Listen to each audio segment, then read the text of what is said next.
दोस्तों, ऐसे वक्त में जब पूरा ऑपोजिशन और चुनाव आयोग आमने सामने है, जब वोट चोरी का आरोप लगाया जा रहा है, जब चुनाव आयोग को एसआईआर की प्रक्रिया के तहत सुप्रीम कोर्ट के आदेश पर बिहार में 65 लाख लोगों के वोट काटने की जानकारी देनी है, ऐसे वक्त में एक बयान ने बीजेपी सरकार की मुश्किलें बढ़ा दी हैं।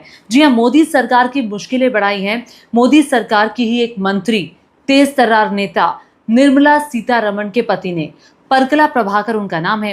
परकला प्रभाकर ने एक बार फिर से कहा कि अगर 79 यानी कि 79 सीटों पर गड़बड़ी नहीं होती तो आज केंद्र में बीजेपी की सरकार नहीं होती। उन्होंने कहा कि 79 सीटों पर लोकसभा की गड़बड़ी हुई और अगर ये गड़बड़ी नहीं होती तो इंडिया गठबंधन की 316 सीटें होती और जबकि एनडीए की 213 सीटें होती। तो ये बहुत बड़ा बयान दिया है, इसमें कोई दो राय नहीं है। अब ये इस बयान के मायने क्या हैं? पहली बात तो आप ये समझ लीजिए, परकला प्रभाकर जो हैं, अगर आप उनकी एक्स की टाइमलाइन पर जाएंगे तो लगातार वो इलेक्शन कमीशन के खिलाफ आवाज़ उठा रहे हैं, कार्यशैली के खिलाफ उनकी आवाज़ उठा रहे हैं और सरकार के खिलाफ वो एक मौका नहीं चूकते कोई भी बात पर अपनी राय रखने का। परकला प्रभाकर एक जाने माने इकोनॉमिस्ट हैं, राजनीतिक इकोनॉमिस्ट हैं और उनका जो संबंध है अभी मौजूदा दौर में वो किसी राजनीतिक पार्टी में नहीं है। उनकी पत्नी निर्मला सीतारमण बीजेपी के कद्दावर नेता हैं और वित्त मंत्री जैसा काफ़ी भारी भरकम मंत्रालय वो संभाल रही है, बहुत अति महत्वपूर्ण मंत्रालय वो संभाल रही हैं। लेकिन परकला प्रभाकर के बारे में पहले मैं आपको बता दूं कि इनका जो संबंध रहा है, पास्ट में जो इनके पिता थे वो विधायक रहे और आंध्र प्रदेश में जो सरकारी मंत्रिमंडल में भी रहे सरकार के। उनकी जो माताजी हैं वो भी विधानसभा की सदस्य रही। इसके अलावा वो खुद प्रजा राज्यम पार्टी से जुड़े और बताया ये जाता है कि उन्होंने 2019 में ही इस पार्टी को, माफ़ कीजिएगा, 2009 में ही प्रजा राज्यम पार्टी को छोड़ दिया था, चूँकि वो पार्टी की कार्यशैली से खुश नहीं थे और उन्होंने इस्तीफा दे दिया था। अब आ जाइए परकला प्रभाकर की बात पर। अब देखिए, परकला प्रभाकर जो है ना, वो ना सिर्फ आज से बल्कि 2024 में जब चुनाव हुए उसके बाद से लगातार ये बात उठा रहे हैं।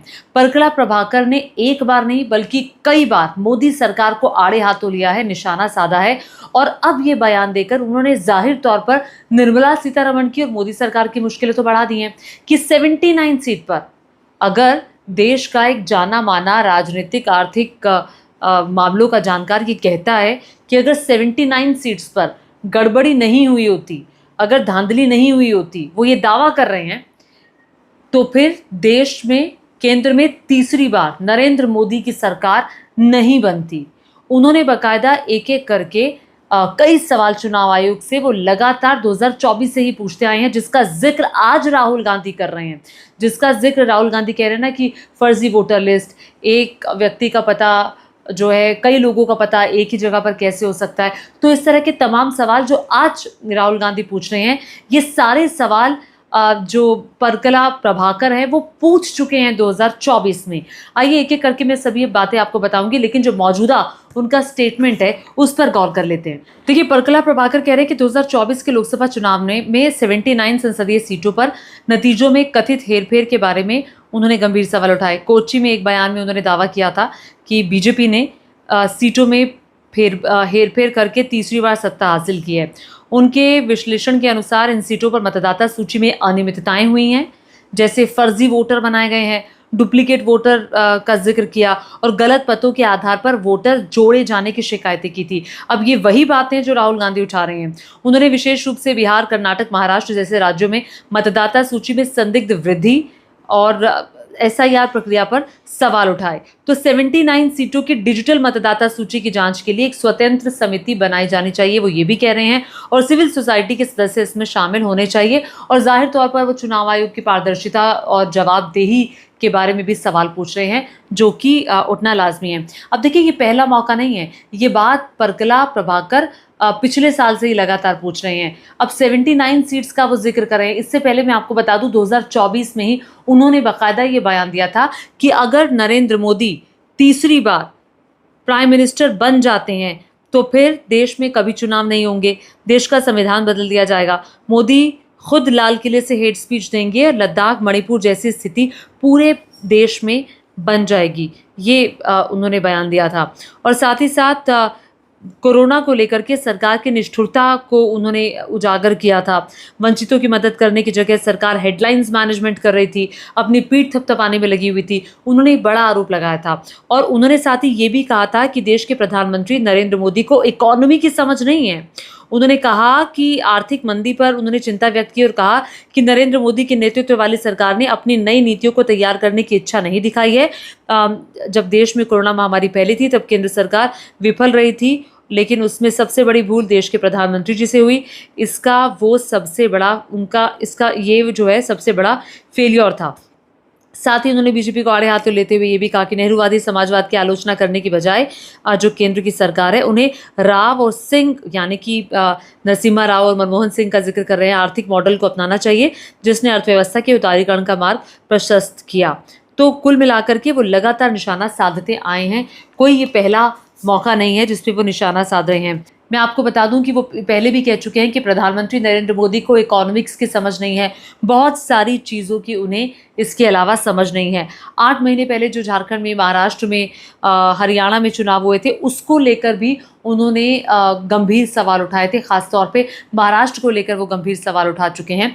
हालांकि ये वही बातें हैं जो परकला प्रभाकर पहले कर चुके हैं, जो अब राहुल गांधी उठा रहे हैं। अब आइए मैं एक एक करके आपको बता देती हूँ। ये जो ट्वीट है परकला प्रभाकर का इलेक्शन कमीशन को लेकर, ये उन्होंने अगस्त में किया था और इस ट्वीट में उन्होंने कहा था कि election commission of India took 11 days. Election commission of India ने 11 दिन लिए फाइनल वोटिंग फिगर फेज 1 की बताने के लिए, और and on average 5th day to publish final voting data for all phases. सभी फेजेस का फाइनल डेटा शेयर करने के लिए चुनाव आयोग ने 5 दिन लिए। Is there a justifiable reason? क्या इसके पीछे कोई रीज़न है? Will ECI give it? Please ECI ये बताए इलेक्शन कमीशन ऑफ इंडिया कि क्या उसने गिव अप कर दिया। परगला प्रभाकर ये भी कह चुके हैं कि देश के इतिहास में 1952 के बाद शायद ये पहली बार हुआ होगा कि ईसी यानी कि इलेक्शन कमीशन ऑफ इंडिया ने डेटा देने में, फाइनल डेटा देने में इतनी देरी लगाई। इसके पीछे का रीज़न क्या है? हालांकि वो बार बार ये कहते रहे कि जो फर्जी वोटर्स हैं, जो पते गलत हैं, डुप्लीकेशन है, उसको लेकर के वो सवाल बार बार उठाते रहे हैं। तो कुल मिलाकर के परकला प्रभाकर अपनी पत्नी निर्मला सीतारमण जिस पार्टी में है उससे लगातार सवाल पूछ रहे हैं और साथ ही साथ इलेक्शन कमीशन ऑफ इंडिया के लिए भी वो सवाल उठा रहे हैं। उनका कहना है कि conduct of elections has become suspicious. Election करवाना ही अपने आप में सस्पिशियस बन गया है। Whenever the hike in voting percentage is more than NDA gains more. उन्होंने कहा कि जहां पर भी वोटिंग परसेंटेज बढ़ा है, एनडीए को ज़्यादा गेन हुआ है, एनडीए ने ज़्यादा हासिल किया है। When the hike is negligible, जहाँ पर भी हाइक कम रहा है वहाँ पर एनडीए गिरा है। I have established this in UP, Haryana and Jharkhand. मैंने ये बात स्टैब्लिश की है यूपी, हरियाणा और झारखंड में, उन्होंने इस बात को नोटिस किया है। तो अब इतनी सारी बातें हो चुकी हैं, इलेक्शन कमीशन ऑफ इंडिया को जवाब तो देना ही है एसआईआर को लेकर। अभी उनको लिस्ट तो डालनी ही है वेबसाइट पर कि 65 लाख लोगों के नाम क्यों कटे। अब क्या परकला प्रभाकर के इन सवालों के जवाब इलेक्शन कमीशन ऑफ इंडिया के पास है, या फिर चुनाव आयोग परकला प्रभाकर को भी एक एफिडेविट देने के लिए बोलेगी राहुल गांधी की तरह कि आप एफिडेविट दीजिए, जो आप बातें कह रहे हैं वो गलत है, ये सही है? या क्या आपने एफिडेविट अनुराग ठाकुर से मांगा था जो ले आए थे डेटा अखिलेश की, राहुल की, प्रियंका की सीट का लेकर के? देखिए बहुत सारे सवाल खड़े होते हैं। जब चुनाव आयोग एक तरफा जाता हुआ दिखाई देगा तो सवाल उठेगा और पूछा जाएगा कि आखिर आप एक के प्रति अलग और दूसरे के प्रति अलग क्यों हो। जहाँ पर लास्ट के घंटे में वोटिंग परसेंटेज बढ़ जाता है वहाँ बीजेपी को फ़ायदा हो जाता है। ये कैसे हो रहा है सब कुछ?